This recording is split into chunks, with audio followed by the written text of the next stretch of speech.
popularidade começa com as regatas, né? Com as vitórias obtidas nas regatas ainda no final do século passado, ou no século retrasado, porque nós já estamos no 21 e isso aí começa no 19. Então, com as vitórias nas regatas no final do século 19. O Flamengo vai, de fato, ganhar uma popularidade, mas uma popularidade naquela época, uma popularidade ainda muito ligada a uma classe média remediada, a uma classe média emergente, a uma elite. Ainda não é povaréu, tá? Ainda não é massa.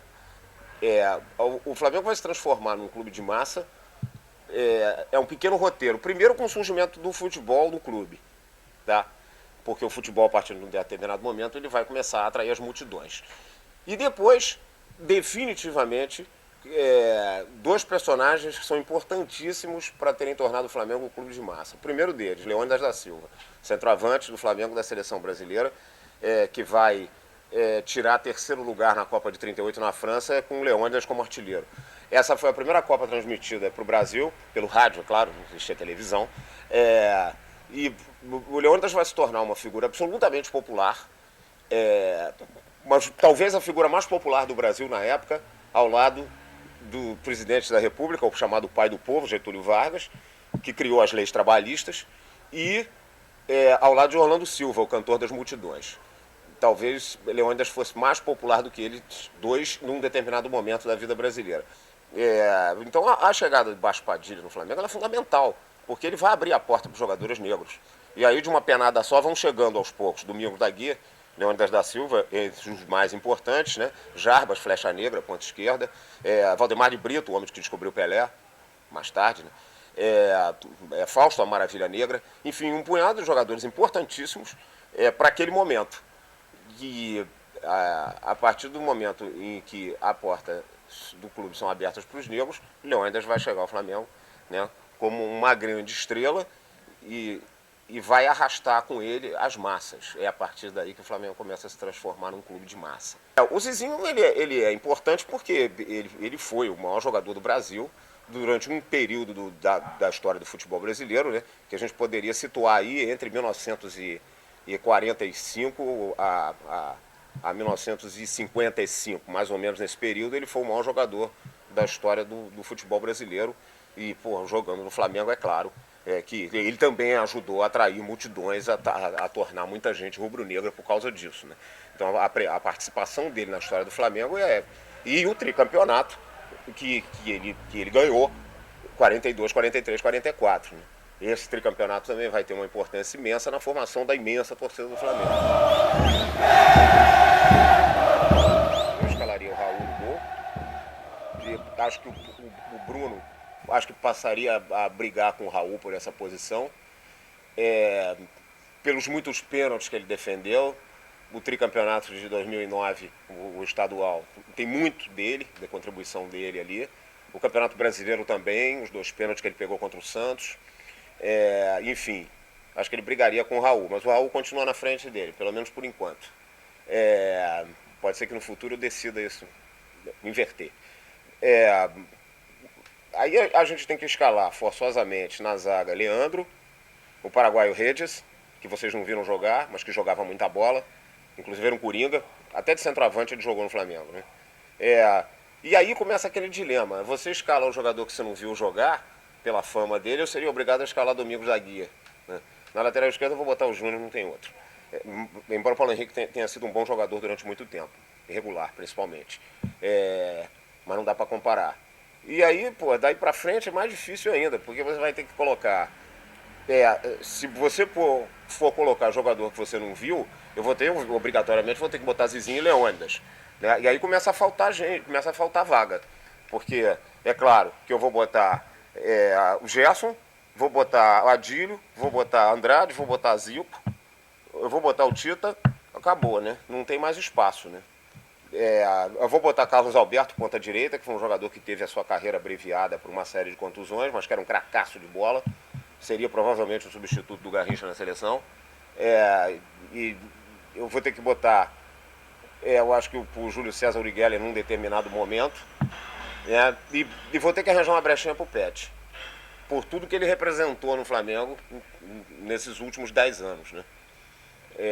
pelo gol de falta do Vasco na final de 2001, que é um episódio épico por tudo que ele representou, porque o time deles era melhor que o nosso, porque eles tinham uma vantagem muito grande, porque parecia impossível que você tendo que fazer 2 gols num clássico no segundo tempo você pudesse ganhar o jogo, e fez, enfim. Ele tem toda uma participação também no Campeonato Brasileiro de 2009. Enfim, quer dizer, eu vou escalar um time de 11 com 20. Eu vou pedir uma licença ao futebol, vou escalar um time de 11 com 20. Isso, se eu não estou me lembrando aqui de alguns jogadores, como por exemplo o Moser, zagueiro que batia muito, mas jogava muita bola, né? Quem mais que eu poderia... Aí eu vou começar a incluir o time de jogadores do time de 87. Vou botar o Renato Gaúcho, vou botar o Bebeto, vou botar o Zinho, que foi um jogador importante na história do Flamengo. Enfim, escalar um time de 11 com 30. Daqui a pouco eu chego a 30. E o técnico? O técnico, pô, eu sou da antiga, né? Peguei Flávio Costa, peguei Fleitas Solis. Solis foi o homem que lançou o Zico no time de cima. O Zagallo foi um grande treinador, sem dúvida alguma. Cláudio Coutinho. Eu fico com o Coutinho, porque eu acho que ele foi o homem que ajudou, digamos assim, a formar o grande time do Flamengo, da história do Flamengo, que é o time de 78 a 83. Né? Ele que formou aquele time. Um técnico muito criticado, principalmente depois que perdeu a Copa de 78 na Argentina. Um técnico com ideias modernas, às vezes meio malucas, tentando ser revolucionário, trazendo algumas coisas do futebol europeu, mas que formou aquele grande time da história do Flamengo.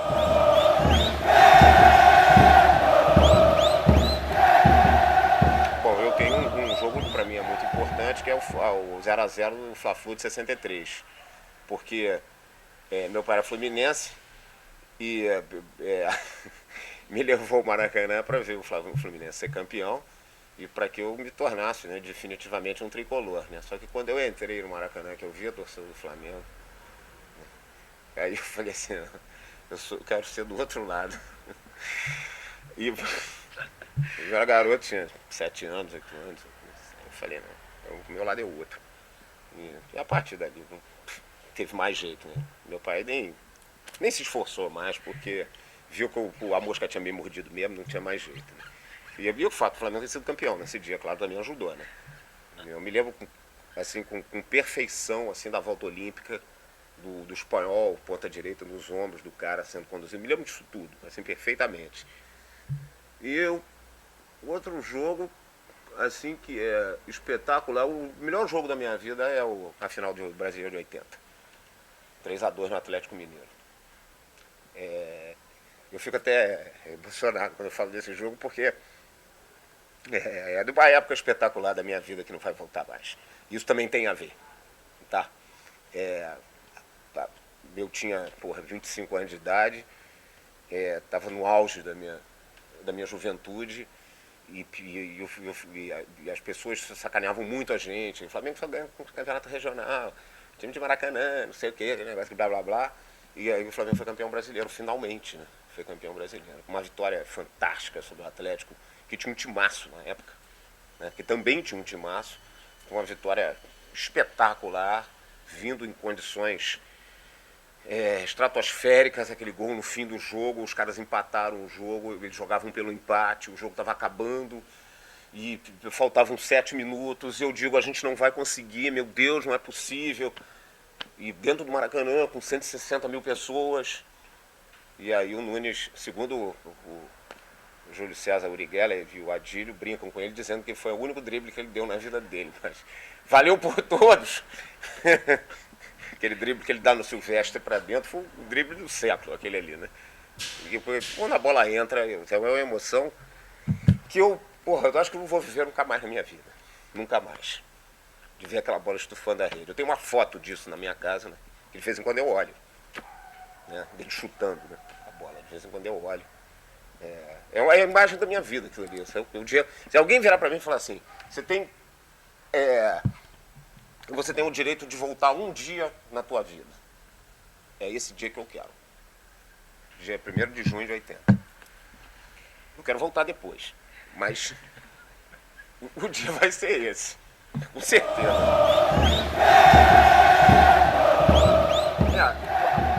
Esse 6x0 do Botafogo ele vale como um título. Talvez ele valha mais do que um título. A gente sabia, mais ou menos, a gente tinha assim, uma certa convicção que isso um dia chegaria. A gente ia chegar esse dia. Porque em 75 teve um jogo no sábado à noite, o Flamengo fez 4x0. E quando fez o quarto gol, fez 3x0, acho que no primeiro tempo, e parou de jogar. E fez o quarto, faltava assim 10 minutos, já não dava mais tempo, né? Foi uma confusão danada na saída, jogaram pedra nos carros dos jogadores, foi confuso. Aí teve um outro em 79, e o Flamengo fez 3x0 com 15 minutos de jogo. Aí a torcida começou, queríamos 6, por 3x0 com 15 minutos, pô, você tem, 70 para fazer outros 3. E os caras pararam. No começo do segundo tempo, os caras pararam. E porque tinha um amistoso na quarta-feira, acho que em Brasília, e aí os caras resolveram segurar. Porque tinha viagem, jogo e tal. E, esse dia vai chegar, não é possível.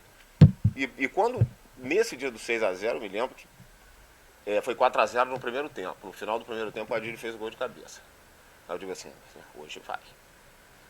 Hoje vai. E eu me lembro que a torcida do Botafogo saindo do estádio, indo embora, né? Porque ela pressentiu que vinha, que o dia era aquele. Só que, foi fazer o quinto gol com 30 minutos com tempo. Faltavam 15. Mas, assim, não é possível. Eu não quero ganhar de 5x0. E quando o jogo está 5x0, tem uma bola que o Jairzinho, que é a única remanescente ali dentro do campo do jogo de 72, ele dribla um zagueiro do Flamengo, e com 40 anos ele estava jogando bola ainda. Ele chuta uma bola cruzada, que a bola sai do lado da trave do Raul, assim. E, quer dizer, se fosse 5x1, não ia ter graça nenhuma. Né? 5x0 também não. E aí o jogo tá acabando, aquele negócio, a gente ali, o time atacando, a defesa rebatia, o time atacando, a defesa até que vem aquela bola que o Andrade pega de frente e bate. Né? E aí, eu vi cenas. As pessoas que sofreram com essa freguesia pro Botafogo, né, como eu, que dali foi um presente de Natal pro resto da vida. Que tinha um amigo meu, Marcos, que ele ficou no chão, jogado chorando. Meu, vambora, cara, acabou o jogo. Eu sabia que isso podia chegar, eu sabia disso. Foi uma loucura aquilo. Foi uma loucura. E tinha o negócio da faixinha, né? Que a gente chegava no estádio e o cara chegava cedo. E ele chegava cedo e botava aquela porcaria lá e ficava balançando aquela porcaria, né? E a gente ficava lá do outro lado, sem poder fazer nada, né? E ele ficava lá balançando a faixinha. Então, quando acabou o jogo, esse amigo meu, Marcos, depois que ele se levantou, ele veio de Maracanã até o botequim para onde a gente foi, repetindo a mesma, parecia que tinha enlouquecido. Vai enfiar a faixinha no rabo. Foi bem no rabo que ele falou. Enfiar a faixinha, mano. A gente voltando, Maracanã, vai enfiar a faixinha. Uma vez Flamengo, sempre Flamengo. Flamengo sempre eu hei de ser. É o meu maior prazer vê-lo brilhar, seja na terra, seja no mar. Vencer, vencer, vencer. Uma vez Flamengo, Flamengo até morrer. Na regata ele me mata, me maltrata, me arrebata, que emoção no coração. Consagrado no gramado, sempre amado, mas cotado no Flamengo. É o ai Jesus, eu teria um desgosto profundo se faltasse o Flamengo no mundo. Ele vibra, ele é fibra, muita libra, já pesou, Flamengo até morrer.